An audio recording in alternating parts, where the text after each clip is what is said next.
ចាប់ដើមមុនបែកអួត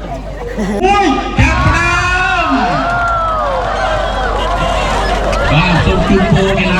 កីឡាករអស់ជើងហើយនៅក្នុងថ្ងៃនេះផងដែរគឺខាងហ្វាពលិសិល្បៈគាត់បានរៀបចំព្រឹត្តិការណ៍រត់តាមដងស្ទឹងសង្កែឆ្នាំ2021នៅក្នុងខេត្តបាត់ដំបងហើយមុននឹងទៅចូលរួមកម្មវិធីនោះគឺពួកខ្ញុំនាំគ្នាទៅបើកអាវមួយសិនហើយវិញ្ញាសាលើកនេះគឺគ្រួសាររបស់ខ្ញុំគឺជ្រើសរើសយក10គីឡូម៉ែត្រសម្រាប់ថ្ងៃហ្នឹងផងដែរគឺងើបទៅតាំងពីម៉ោង5ម៉ែអញ្ចឹងមុននឹងចាប់ផ្ដើមគឺត្រូវ warm up សិនហើយទៅយកអាហារសម្រន់ហើយបន្ទាប់មកក៏នាំគ្នាទៅមើលមេដាយទុកឲ្យហើយថាតើរូបរាងមេដាយហ្នឹងគឺបែបណានិយាយទៅគឺមេដាយគេរៀបចំបានស្អាតខ្លាំងមែនទែនមានទាំងសម្រាប់ច្រើនគីឡូប៉ុន្តែលើកលែងតែ3គីឡូតែប៉ុណ្ណោះដែលអត់ទទួលបានមេដាយស្អាតក្រៅនេះកាន់មែនទែនស្អាតដូចអ្នកកាន់សម្រាប់វិញ្ញាសារត់ថ្ងៃហ្នឹងផងដែរគឺមានច្រើនគីឡូមាន42គីឡូ21គីឡូ10គីឡូនិង3គីឡូអត់មាន5គីឡូទេហើយសម្រាប់អ្នកចូលរួមគឺច្រើនគួរសមដែរប៉ុន្តែសម្រាប់42គីឡូអ្នករត់មានប្រហែលតែ10នាក់ទេហើយសម្រាប់21គីឡូក៏រៀងគួរសមតែបើ10គីឡូរៀងច្រើនជាងគេហើយ3គីឡូក៏មានក្មេងៗចូលរួមដែរគួរឲ្យស្រឡាញ់មែនទែនគឺគាត់មើលទៅស្វាហាប់ខ្លាំងហ្មងណាខ្ញុំអត់បានចោះឈ្មោះរត់ជាមួយនឹងហ្វាទេដោយសារតែខ្ញុំអត់សូវមានកម្លាំងរត់ចឹងទៅប្តីខ្ញុំគាត់ជាអ្នកតែម្នាក់ឯងតែទៅចោះឈ្មោះរត់ហ្នឹងអញ្ចឹងក្នុងឡុងពេទ្យដែលរងចាំគាត់ហ្នឹងគឺខ្ញុំទៅហាត់ប្រាណខ្លួនឯងដែរទៅរត់ហាត់ប្រាណប្រហែលជា3 4 5គីឡូសិនដែរទ្រាំតែគាត់មកដល់គឺខ្ញុំរត់ហើយមួយ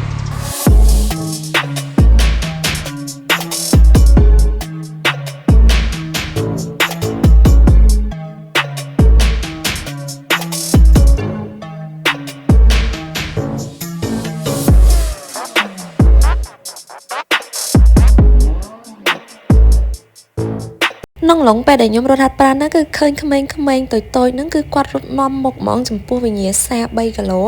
ហើយពួកគាត់នឹងឯងគឺជាអ្នកទទួលបានលេខ1លេខ2នៅក្នុងវិញ្ញាសា3គីឡូ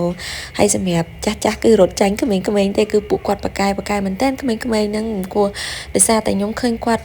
វឹកហាត់មែនតើពេលដែលខ្ញុំមកហាត់ប្រាណនៅសួនអីចឹងទៅខ្ញុំឃើញអាសាឃើញគាត់រត់ហាត់ប្រាណហើយគាត់រត់បានយូរទៀតឥឡូវខ្ញុំរត់ហាត់ប្រាណហើយអញ្ចឹងរត់បាន3គីឡូអញ្ចឹងខ្ញុំគិតថាខ្ញុំរត់តែប៉ុណ្្នឹងបានហើយភាសាខ្ញុំខ្លាចភាសាខ្ញុំគាត់មកដល់ទីទៅអត់បានទៅថតគាត់អញ្ចឹងចាំមើលថានៅពេលដែលគាត់មកដល់ទីហ្នឹងគាត់បានលេខប៉ុន្មានតោះ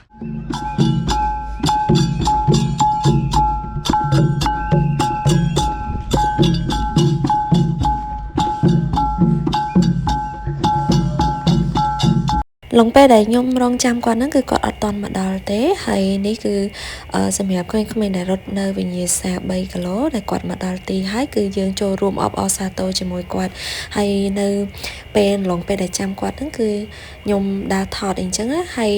ឡុងពេលដែលចាំនឹងដែរក៏គាត់បានថតវីដេអូទុកឲ្យខ្ញុំដែរនេះគឺគាត់កំពុងតែរត់គឺរត់លឿនខ្លាំងមែនតើគឺគាត់រត់ចម្ងាយ10គីឡូម៉ែត្រហើយគាត់ចំណាយពេលដូចជា40នាទីជាងអ្នកទាំងអស់គ្នាបានមកដល់ទីហើយខ្ញុំរងចាំនៅកន្លែងដល់ទីនេះឲ្យគ្រាន់តែឃើញគាត់មកគឺមានអារម្មណ៍ថារំភើបមែនទែនចូលចាំថតឲ្យគាត់រត់លឿនខ្លាំងមែនទែន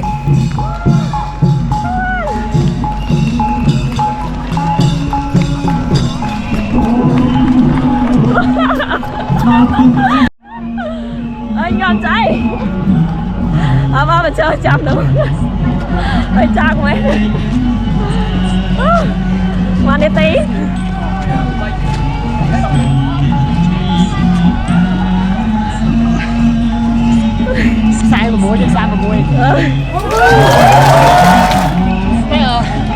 ចឹងសម្រាប់ថ្ងៃហ្នឹងផងដែរគឺគាត់រត់រយៈពេល40នាទីជាងហើយលេខរៀងប្រហែលជាខ្ទង់លេខរៀងទី12ឬក៏ទី13អញ្ចឹងអស់ជើងមែនទែនហើយមកដល់ឡើងហាត់ខ្លាំងហើយទៅរកភេសជ្ជៈបើកម្លាំងហើយបន្តមកបានយើងទៅយកមេដាយលេខ12ទៅលេខ13ហាខ្ញុំលេខ12ទៅលេខ13ចឹងឯហ្នឹងគឺបានតែមេដាយសម្រាប់10គីឡូទេអត់បានលេខ ពីលេខ3អីទេព្រោះកម្លាំងយើងមានត្រឹមតែប៉ុណ្្នឹងឯងចឹងរត់តាមសមាជីវោចឹងមានកម្លាំងប្រហែលរត់ប៉ុណ្្នឹងតែប៉ុន្តែក៏